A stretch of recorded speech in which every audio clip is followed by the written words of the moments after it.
Hello and good morning, students. Welcome back to your online session class of Social Studies. As we have started our geography chapter number 5, Major Domains of the Earth. This is part 3 of the chapter. Yesterday I have taught you about the 7 major continents of the Earth: Asia, Europe, Africa, North America, South America, Australia and Antarctica. All the 7 continents we have studied very deeply. So today we are going to start second element of the earth, that is hydrosphere. As we have studied about lithosphere, that जितने भी land masses होते हैं, सारे जो भी continents हैं वो किसका पार्ट है? वो लिथोस्फीयर का पार्ट है. जितने भी 7 कॉन्टिनेंट्स थे वो सारे लैंड मासेस हैं, तो वो लिथोस्फीयर का पार्ट है. Today we are going to study about hydrosphere. The earth is called the blue planet. We all know student, जो हमारी earth है हम उसको blue planet बोलते हैं. More than 71% of the earth is covered with water and 29% is with land. First of all you have to underline कि earth को हम blue planet बोलते हैं. 71% जो हमारी earth है उस पे water है and 29% जो है वो land है.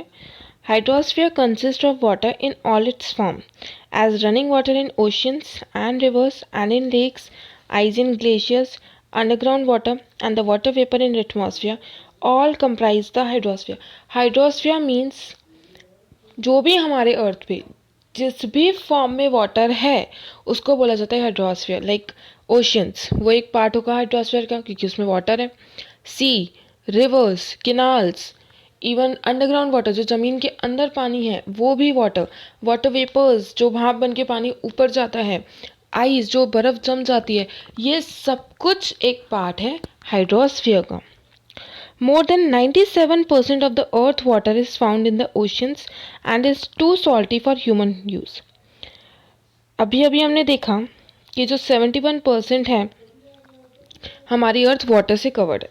अब इस 71% का 97%, जो 71% जो भी निकल कर आएगा, जितना भी वाटर है उसका 71% निकाला, फिर उसका 97% जो है वो किस में फाउंड होता है वाटर? ओशन में. और ओशन वाटर इतना सॉल्टी होता है कि we can't drink it. A large proportion of the rest of the water is in the form of ice sheet.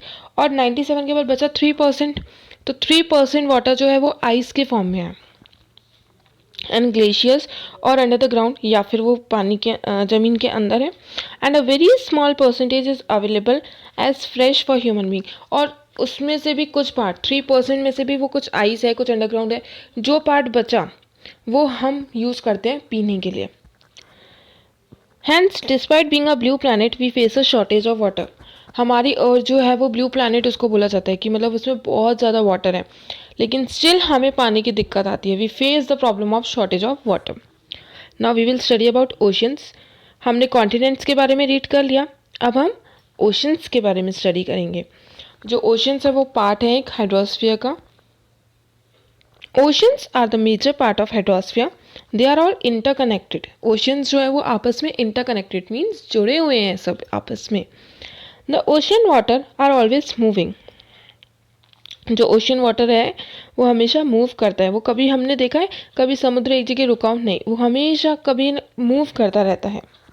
The 3 chief movement of ocean waters are the waves, the tides and the ocean currents. The 5 major ocean are the Pacific Ocean, the Atlantic Ocean, the Indian Ocean and the southern ocean and the Arctic ocean in their size. Now I am going to explain you the meaning of the 3 words waves, tides and ocean currents. ये लोग बोल रहे हैं जो हमारा पानी है वो रुकता नहीं है, वो कंटिन्यूसली मूव करता है. अब वो क्यों मूव करते हैं? क्योंकि हमारी अर्थ जो है वो कंटिन्यूसली रोटेट कर रही है. वी नो कि जो हमारी अर्थ है वो कंटिन्यूसली रोटेट कर रही है. हाँ, हमें वो चीज़ फील नहीं होती है, लेकिन जो वाटर है उसमें कंटिन्यूस मूवमेंट होता है इस वजह से.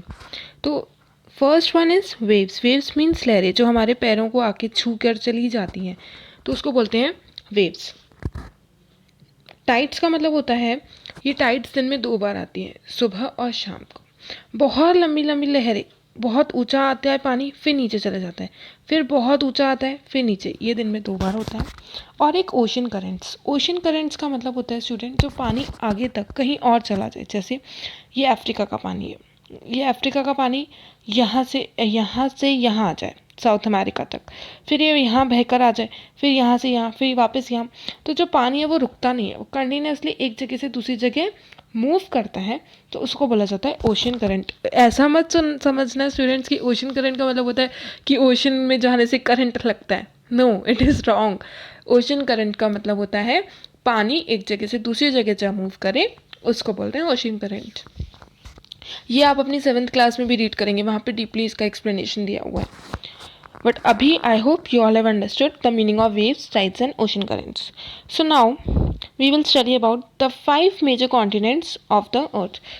Oceans of the earth. Continents हमारे 7 थे और जो oceans है वो 5 हैं. Pacific Ocean, Atlantic Ocean, Indian Ocean, Southern Ocean and the Arctic Ocean. The Pacific Ocean is the largest ocean. Underline this, जो सबसे largest ocean है वो Pacific है और जो largest continent था वो Asia था. It is spread over 1/3 of the earth. Mariana Trench, the deepest part of the earth. We have read it before also. जो Mariana Trench था वो सबसे जो deepest part है उसका, वो इस Pacific Ocean में ही situated है.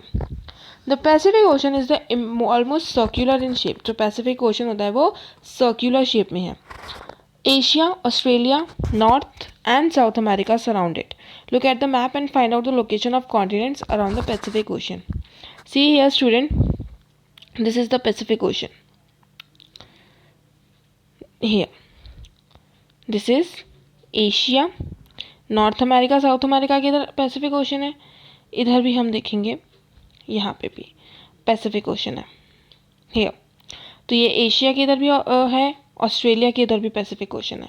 तो ये ऑलमोस्ट कैसे शेप में होता है? Round in shape, like this. Okay students. The Atlantic ocean is the second largest ocean.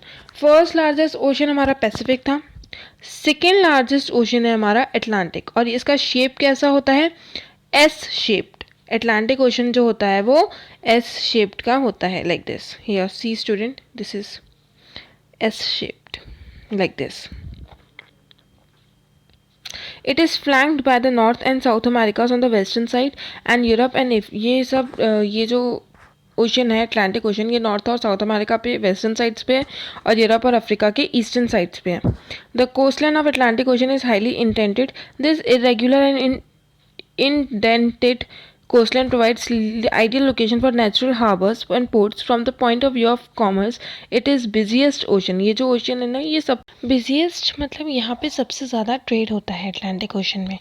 और इंडेंटेड का मतलब होता है बेटा ये दैट ये जो उसकी कोस्ट लाइन है बहुत टेढ़ी मेढ़ी है, कोई बाहर है कुछ अंदर है. ये कोस्ट लाइन में नहीं ये, तो ये कुछ बाहर है कुछ अंदर है, तो ये इंडेंटेड है. तो इंडेंटेड का मतलब होता है टेढ़ी मेढ़ी है. और यहाँ पे जो पोर्ट्स वगैरह भी हैं और जो सबसे ज़्यादा व्यापार होता है वो यहीं पे ही होता है, ट्रेड जो होता है वो यहीं पे ही होता है. अब हम आते हैं इंडियन ओशन पे. इंडियन ओशन एक ऐसा ओशन है जो एक कंट्री के नाम पे रखा गया है, that is India.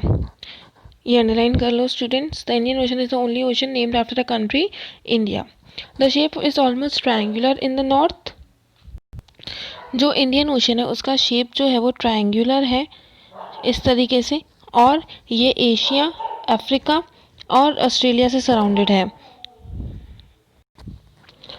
The next ocean is the Southern Ocean. Southern Ocean encircles the continents of Antarctica and extend northwards to 60 degrees south latitude. जो हमारा सदर्न ओशन है वो हमारे एंटार्क्टिका कॉन्टिनेंट को कवर करता है और ये कितना एक्सटेंडेड है?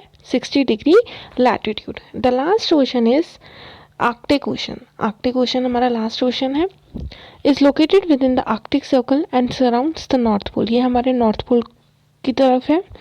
It is connected with the Pacific Ocean by a narrow stretch of shallow water of known as Bering Strait. ये हमारे जो आर्कटिक सर्कल है ये हमारे पैसिफिक ओशन से कनेक्टेड है, जिसको हम बोलते हैं Bering Strait. It is bounded by northern coast of North America and Eurasia. ये हमारे नॉर्थ अमेरिका के नदर्न कोस्ट में है और यूरेशिया में है.